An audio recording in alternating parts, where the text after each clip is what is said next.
Bonjour à tous, c'est Ejohan et aujourd'hui on se retrouve pour parler d'une nouvelle carte graphique alors qu'il n'a pas été encore annoncé officiellement, mais il y a déjà des photos du packaging et des caractéristiques qui ont déjà un peu fuité, donc je pense qu'elle arrivera prochainement. Donc c'est la 3060 Ultra. Alors pour moi c'est une carte graphique qui est très intéressante pour les créateurs. Alors celle-là je la destine, pour moi elle n'est pas destinée aux gamers vu les specs, donc je vais justement revenir un peu dessus. Donc normalement, d'après les rumeurs, elle coûtera aux alentours des 400 euros, 450, voilà, donc à mon avis, ce sera quelque chose dans les zones là. Et ce qui est très intéressant sur cette carte, c'est qu'elle a 12 Go de RAM. Donc c'est quelque chose qui est quand même énorme pour une carte qui serait dans les prix là. Parce qu'en général, pour avoir quelque chose d'équivalent, par exemple à l'heure actuelle, il faudrait prendre une 3080, donc qui coûte plus du double. Donc là, c'est très avantageux.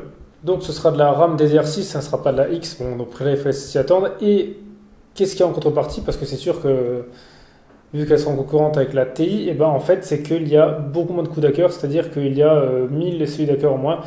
Donc elle a à peu près 3800 coups d'accueil, alors que la 3100 Ti en a 4800.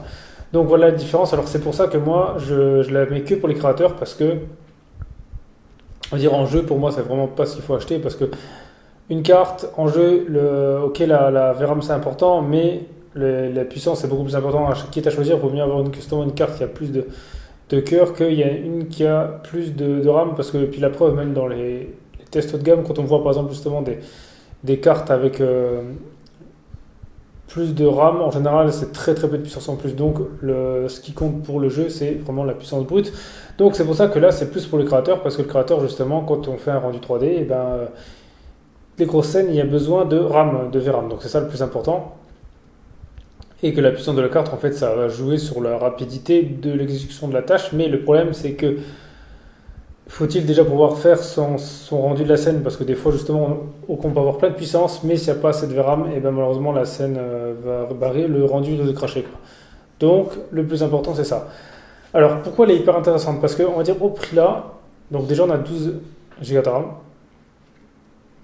On en prend deux, ça fait 800 euros, on a 24 Go de RAM, donc là, ça fait le prix d'une 3080, et avec 24 Go de RAM, c'est exactement la même chose qu'une 3090, et on a à peu près 8000 CU d'accord. Alors, c'est à peu près, ouais, environ, et environ on a 8000 CU d'accord. Alors, là, le problème qui va se poser, c'est que ça restera toujours inférieur à la 3090. Donc, pour être équivalent en puissance à la 3090, un peu plus supérieur, il faudra en acheter 3, et avec 3, ça fait justement plus 36 Go de RAM. Donc là, on est vraiment top, et pour un prix qui se contendra aux alentours des 1300 euros, bon, certes, c'est une somme, mais ça reste moins cher que la 3090, et c'est plus puissant. Donc à l'heure actuelle, ça vaut vraiment le coup, et si vous en achetez 4, là, ça en serait presque au prix de la 3090, mais vous aurez presque 16 000, bah ouais, vous aurez 16 000 de CU d'accord, et 48 Go de RAM. Et là, 48 Go de RAM, là, c'est équivaut justement aux versions quadro. Donc là, pour le prix là, on est top. Et ça vaut largement le coup que par exemple d'acheter une quadro. Alors certes, l'inconvénient c'est que ça va prendre de la place, ça va consommer de l'électricité, mais bon, au moins on a quelque chose qui va vraiment tenir la route. Et avec ça, 48 Go de RAM, là, vous pourrez être sûr de créer exactement tout ce que vous voulez, vous ne serez jamais limité en termes de puissance. Donc c'est pour ça que cette carte pour moi est très intéressante. Aussi un autre point de vue, c'est parce que là c'est sûr que je vous parle d'en acheter 4, mais par exemple pour une personne là qui n'a pas forcément un gros budget, elle peut déjà commencer par une, voire deux. Et l'avantage de ça, c'est que dans le futur, s'il a plus d'argent, eh ben, vous allez pouvoir justement en acheter d'autres. Et comme ça, vous n'avez pas besoin de changer de carte. Et là, vous êtes sûr que vous avez toujours déjà le bon setup. Donc, si vous avez la place pour en mettre 4, eh ben, vous êtes sûr que là, vous serez tranquille pendant un très long moment. Et au final, ça ne vous coûtera pas si cher que ça pour la puissance que vous allez avoir. Donc, pour moi, la carte graphique là est vraiment parfaite pour les créateurs. En fait, justement, je pense que c'est justement une carte qui est faite un peu pour les créateurs, on va dire, indépendants, je pense. Pour ceux qui n'ont peut-être pas forcément les moyens de mettre des grosses sommes. Donc, voilà. Après, pour ceux qui ont plus de budget, on attend de voir qu'est-ce que la 3080 Ti vaudra, parce que normalement, est-ce que s'il y aura vraiment les rumeurs des 20 Go de RAM, là, on verra ce que ça vaudra.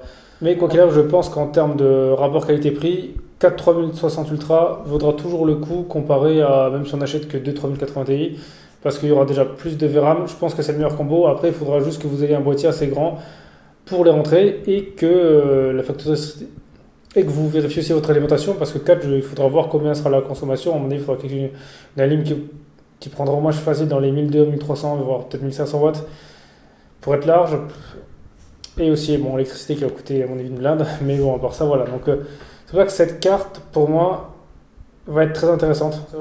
Tout le monde va se jeter dessus. Donc, si le jour elle est officielle et qu'elle est précommande, à mon avis, et que vous êtes intéressé, franchement, jetez-vous dessus, justement, pour tous les créateurs et ceux qui travaillent dans le Bitcoin. C'est quelque chose que je vous recommande parce que là, vous aurez vraiment, je pense, du bon matos pour, on va dire, un prix vraiment raisonnable. Donc voilà, après vous dites-moi dans les commentaires si vous êtes intéressé par cette carte, parce que je pense que tous les créateurs qui regardent ma chaîne, à mon avis, ça peut les intéresser. Et sinon, merci à tous d'avoir regardé cette vidéo, c'était EJ1, on se retrouve très vite pour une prochaine vidéo.